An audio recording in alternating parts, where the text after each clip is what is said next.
Hey, just like I'm doing right now, it is time to face your fears or maybe even fall in love with a creature that some might say is misunderstood.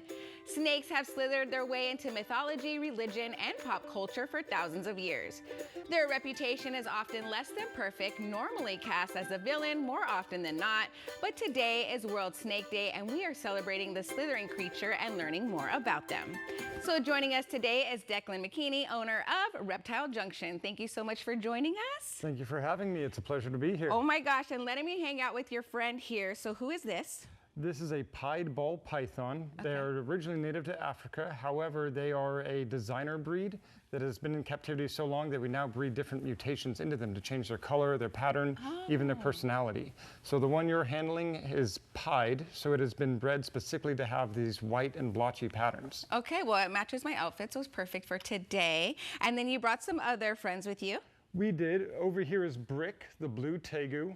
He's not a snake, but he just loves going out to all the events that we do. Okay. And then in front is the green anaconda. Oh my goodness, check this one out. That is a big boy. A big girl. Oh, big girl, I'm okay. gonna get a lot bigger. Really? Yes, ma'am. So a large female anaconda will average between 16 and 18 feet. Wow. Okay, so how long is she right now? She's about 12 at the moment, but she's still got a lot of growing to do. Oh my But goodness. we've been using her for education and educational outreach for many, many years. Okay. I've been working with girl most of my life. Okay, so she's real comfortable with human beings. She is. Okay, that's good. Okay, so why do you think snakes are so fascinating? Well, they have found a way to live on this world just so completely different than the way that we do it that I am just blown away. I am more fascinated by a need to learn about these animals and understand the world through their eyes. Okay, and so let me ask you this. Why are reptiles so popular as pets here in Arizona? Well, I think there's a couple of factors. The big one being very low maintenance. Not all reptiles are going to be low maintenance, obviously, but the vast majority are going to be much easier to care for than, say, a pet cat or a dog or a hamster. Yeah, a hamster. So these are animals that, you know, require minimal care, are great for children. They're just easier to keep in the state. Yeah. Also, because we live in a desert that has so many native reptiles, I think that because we're around them every single day, whether you know it or not, there's a little pull in that direction. Yeah, that totally makes sense. Okay, so like you said, they're easier pets to handle. So what is a beginner snake for children to care for?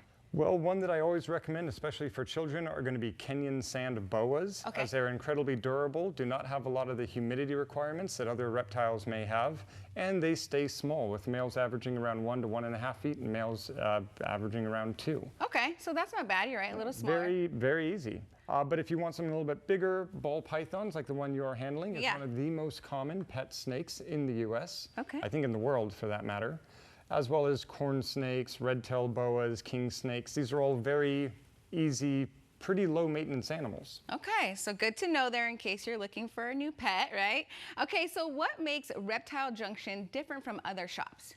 I'd say the biggest thing is all of our education and outreach. We have an amazing staff that has a combined knowledge base far greater than most textbooks, in my opinion. Okay. I mean, I'm the one in charge, and I'm still learning every single day by the people I work with. Wow. And so we go out and we love to teach about both the exotic and the native. Here in Arizona, we have 13 different species of rattlesnakes, and we just love to teach people about them and why they don't need to fear them. Okay, wait, do you have rattlesnakes over there? Not at the shop. I was gonna say, I know they're probably like kept tight, but okay, so that's awesome. So besides reptiles, what other animals do you have there at your store? Well, we definitely focus on the exotic and cold-blooded. So we do have a lot of reptiles like snakes, lizards, turtles, tortoises, but then we also do a lot of invertebrates. Okay. So things like scorpions, tarantulas, centipedes, as well as amphibians too. So lots of frogs, salamanders, some of the weirder stuff like sirens, amphiumas, the stuff that most people don't know about. But that being said, our real focus is going to be on reptiles. On reptiles. Okay, so anyone can go to your store and just kind of learn more about them and get kind of hands-on with them, right? As long as you have someone there guiding Yes, ma'am. We take reptiles out for people every single day, whether they're looking to buy or just trying to get a new experience. Anything I can do to make people less afraid of these animals, the better. Okay, perfect. Well, we're getting ready to wrap up. I think we spent a lot of time with these snakes here today, but you have a special offer for our viewers.